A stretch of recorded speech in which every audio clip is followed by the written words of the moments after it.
last week on my Instagram story, I did a call for questions, and I'm gonna start answering some of those questions on my YouTube channel. So here we are with the first one. Okay, so I got 2 questions regarding intuitive eating. The first one had to do with how you go from obsessively tracking in MyFitnessPal to eating intuitively. And the second one had to do with how exactly do you intuitively eat, and do you track anything? Calories, macros, just protein, etc. So I'm gonna give my experience and my advice. Actually, it's mainly just my experience. I want you to know though, you guys, that there's an amazing book called, I think it's called Intuitive Eating. It's by Evelyn Tribble, I think is how you say it.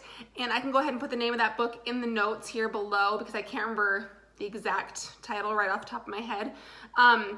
They have the kind of go-to intuitive eating program. So if you really want to dive into it and throw your whole heart into it, I would definitely get that book. It's cheap on Amazon. I read it a few times in my life.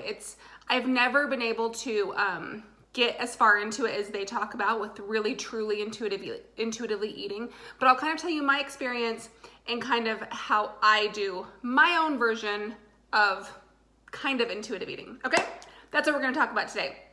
So with the first step, how do you move from obsessively tracking into eating more intuitive? That is a great question, and I have a couple ways you can do that. So first of all, you can start by just not tracking meals here and there. So for example, the first time I moved from tracking to intuitive eating, I remember this one day, I was trying to contemplate how to make the change. This was back in 2017.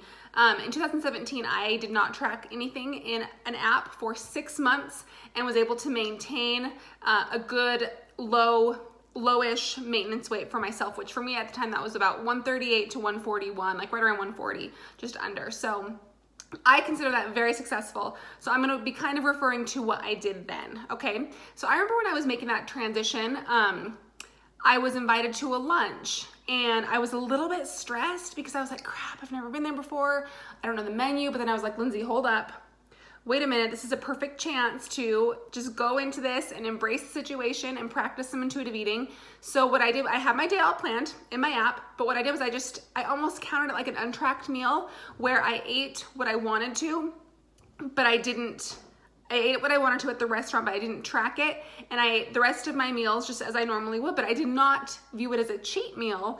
I didn't get dessert. I mean, no one got dessert. I would have had some dessert if everyone was doing it, but I'd do anything if everyone is doing it. Just kidding.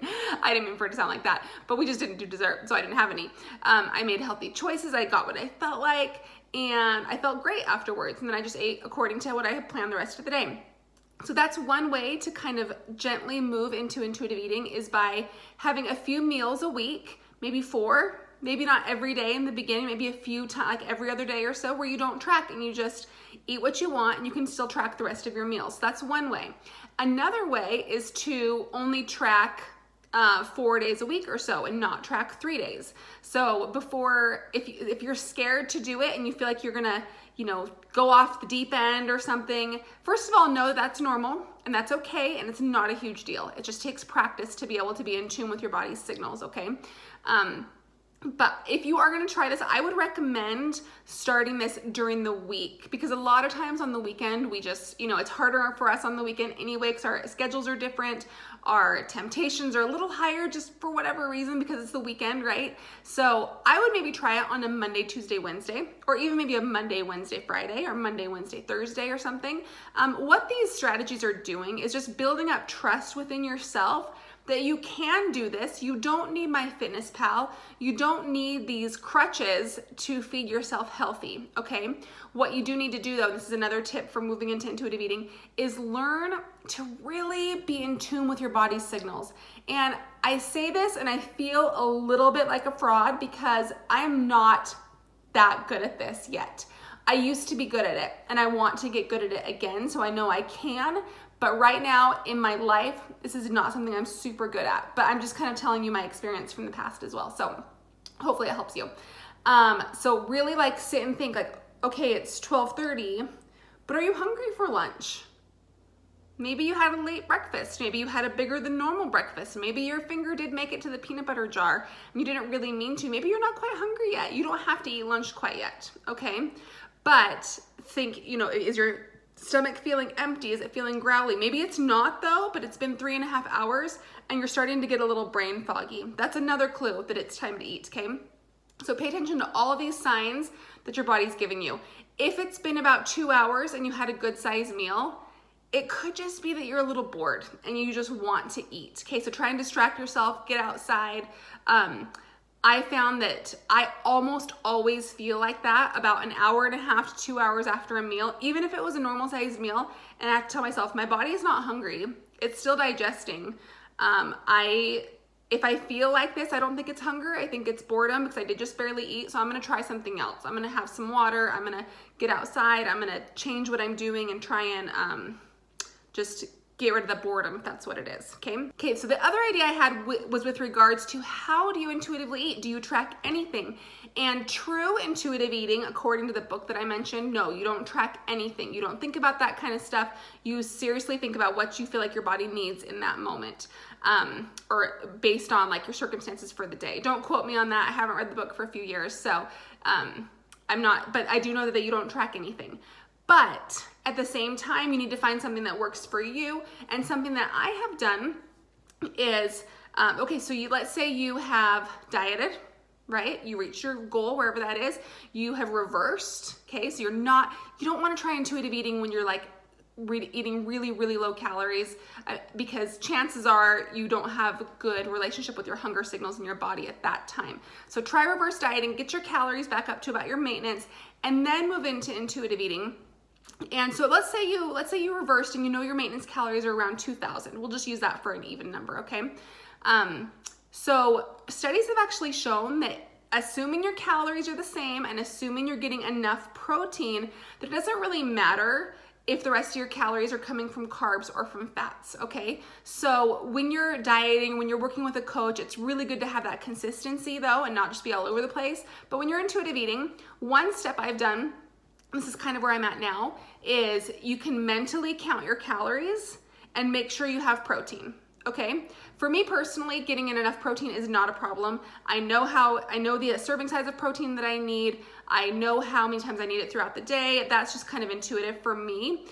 So I can count my calories, know that there's protein in there, and I don't really care where the rest of it falls. It's such a freeing feeling to be able to feel like, oh, I can have a whole bunch of avocado with this meal because it's still within my calories, and it doesn't really matter if I'll just skip the rice because I want lots of avocado or something like that, you know? So you can either do this mentally, like let's say you have 2,000 calories and you eat 5 times a day. You try and keep each meal to about 400 calories, right? Or you can even keep a note in your phone. Meal 1, 8 a.m., 425 calories. Meal 2, 12:30 or 12, 370 calories or whatever it is, you know? And then you're not constantly thinking about, okay, 50 calories, 100 calories, 200, okay, I'm at 1,400 calories for the day so far, so I have 600 left or whatever it is. You just kind of take some notes in your phone, and then that's another way to build trust with yourself. You can say, okay, I am tracking these calories, and every single day I'm getting pretty darn close to between 1,900 and 2,100 calories a day. You know, that's really close to what your target is. So maybe then you kind of graduate from that and try not counting in your head, or just loosely thinking like, okay, I know I need, you know, X, Y, Z, that adds up, you know, and then just throughout time, you'll get used to not having to do those calculations in your head. Or maybe you don't mind the calculations in your head. Sometimes I don't mind them and they kind of give me some comfort. Maybe that's not good long-term, but that's just kind of where I'm at right now. So hopefully this gives you guys some ideas. One other thought I had was, I still do measure and weigh out my nut butter. Because for me, that's a place where my tablespoon could get a little bigger and it could kind of add up without me really realizing it. So carbs, you know, I don't track my veggies. Fruits are pretty easy, obviously, to eyeball, you know, so those are some tips. Hopefully you guys like those, help you transition out of tracking into intuitive eating, if that's the point you're at in your journey. If it's not, that's okay. You know, people, if it works for you to track forever, then it works for you, okay? So hopefully that gives you guys some ideas, and if you're new to my channel, please give it a subscribe, and I will see you guys next time.